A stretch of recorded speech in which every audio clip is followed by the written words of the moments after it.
దేశవ్యాప్తంగా ప్రజల ఆరోగ్యానికి హాని చేయు వృక్షాలు పెరుగుతున్నాయి.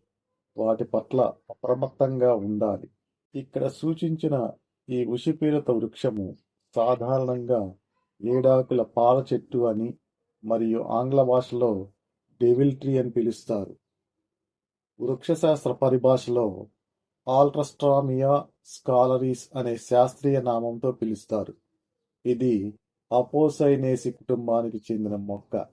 ఇది ఉష్ణమండలము మరియు సమశీతోష్ణ మండలాల్లో ఏపుగా పెరిగే సతత అరణ్య మొక్క.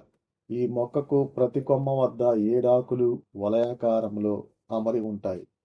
అందుకే దీనిని ఏడాకుల చెట్టు లేదా సప్తపర్ణి అని పిలుస్తారు. తక్కువ నీటిని వినియోగించుకుని ఏపుగా గొడుగు ఆకారంలో పెరుగుతుంది.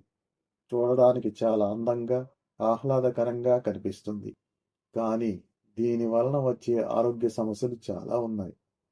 ఈ మొక్కలు ప్రతి సంవత్సరం నవంబర్, డిసెంబర్ మాసాల్లో పుష్పాలను గుత్తులుగా ఎక్కువ సంఖ్యలో పూయిస్తాయి. ఈ పూలు అన్నీ ఒకేసారి వికసించడం వలన కొన్ని లక్షల సంఖ్యలో పుప్పొడి రేణువులు గాలిలో కలిసి అతి ఘాటైన దుర్వాసనను వెదజల్లుతాయి. ఈ విధంగా కలుషితమైన గాలిని పీల్చడం వలన చిన్నపిల్లలు, వృద్ధులు మరియు దీర్ఘకాలిక శ్వాసకోశ వ్యాధులతో బాధపడే వారి మీద ఇది ఎక్కువ ప్రభావాన్ని చూపుతుంది.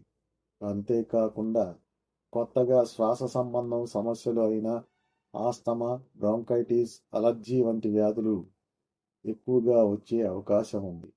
ఇప్పటికే ఈ మొక్కలను ఢిల్లీ, లూధియానా, విశాఖపట్నం వంటి మహానగరాల్లో పూర్తి స్థాయిలో తొలగించారు.